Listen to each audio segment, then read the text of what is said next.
coming to the neck of the vertebra.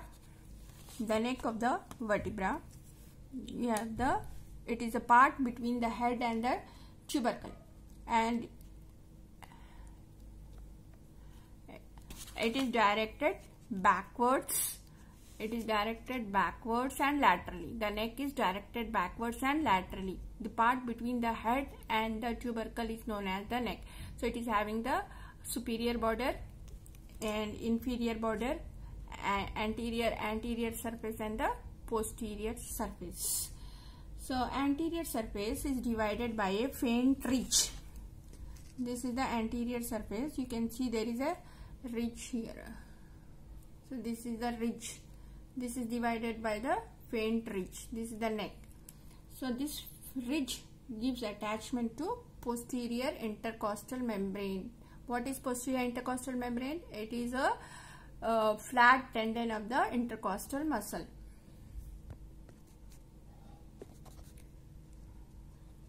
So this is the ridge which is continuous with the inner lip of the lower border. This is the inner lip of the lower border. This ridge is dividing the anterior surface of the neck into two parts, the lower and the upper part. The lower part is related to the pleura. The lower part is related to the pleura of the lung, and the upper part is having fatty tissue which is in between the posterior intercostal membrane and the rib. So upper part is related to fatty tissue and the lower part is related to pleura of the lung. The posterior surface is rough. This is the posterior surface, that is back. This is the posterior surface. It is rough and it gives attachment to the costotransverse ligament, which is attached to the corresponding vertebra. Costotransverse ligament. In the upper border of the neck is forming a enlarged crest. You can see there is a upper border is forming a crest like thing. This is called crista coli. We have crista galli in the skull.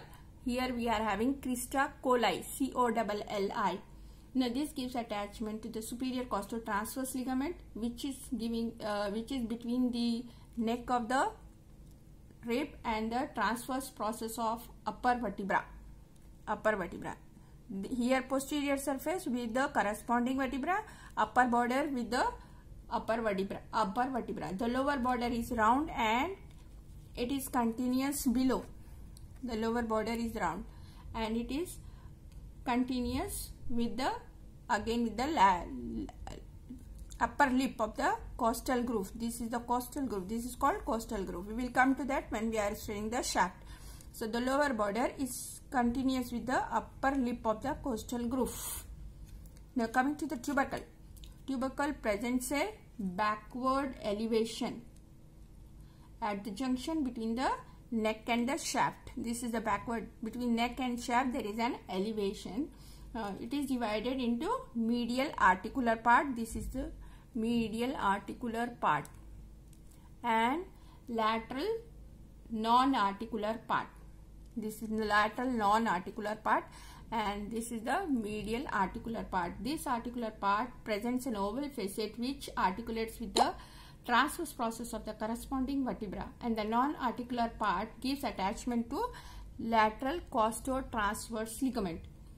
In the upper six, these articular facets are convex. In the upper six ribs, these articular facets are convex and directed backward and medially. Then in the lower part, these are flat. These facets are flat and face backwards, downwards and medially.